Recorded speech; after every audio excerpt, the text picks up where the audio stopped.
book of Daniel contains 5 prophecies in all. The first 2 are very similar.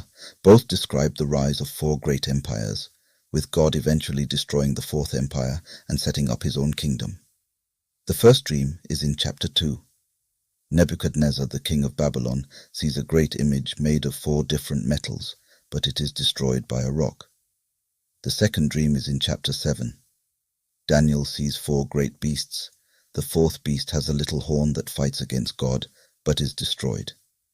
The third vision in chapter 8 gives a detailed description of the little horn, Antiochus Epiphanes. The 4th prophecy in chapter 9 is about the time when Christ would come and foretells the destruction of Jerusalem. The 5th prophecy in chapters 11 and 12 is in 2 parts.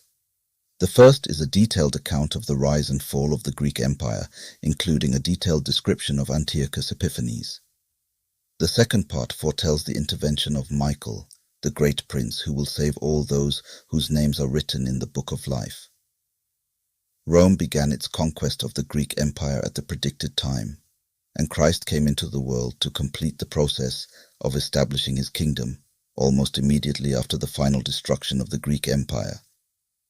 The Alexander Romance, the Sefer Alexander, and the Apocalypse of Pseudo-Methodius are 3 ancient works of fiction that profoundly influenced the mythology surrounding Alexander the Great.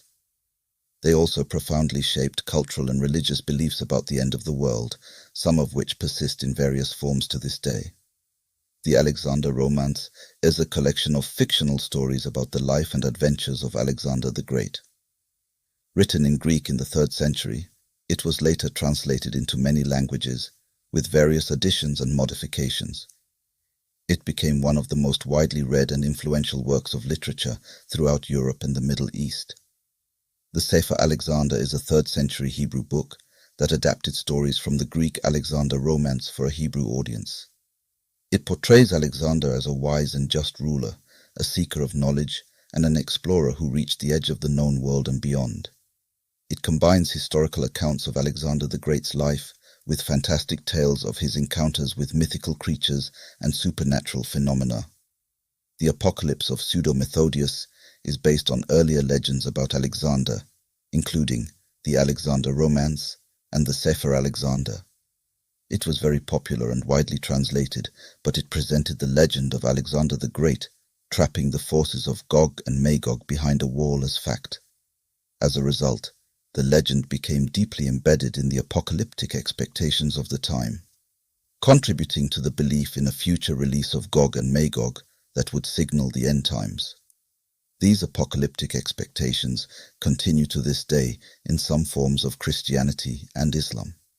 In dispensational theology, Gog and Magog are often identified with Russia. According to this interpretation, Russia will invade Israel in the end times, but will ultimately be defeated by God. In Islamic eschatology, Gog and Magog are also often identified with Russia, but the Islamic version of the end times depicts Gog and Magog outnumbering the rest of humanity 99-1 when they finally escape from behind their wall just before the end of the world.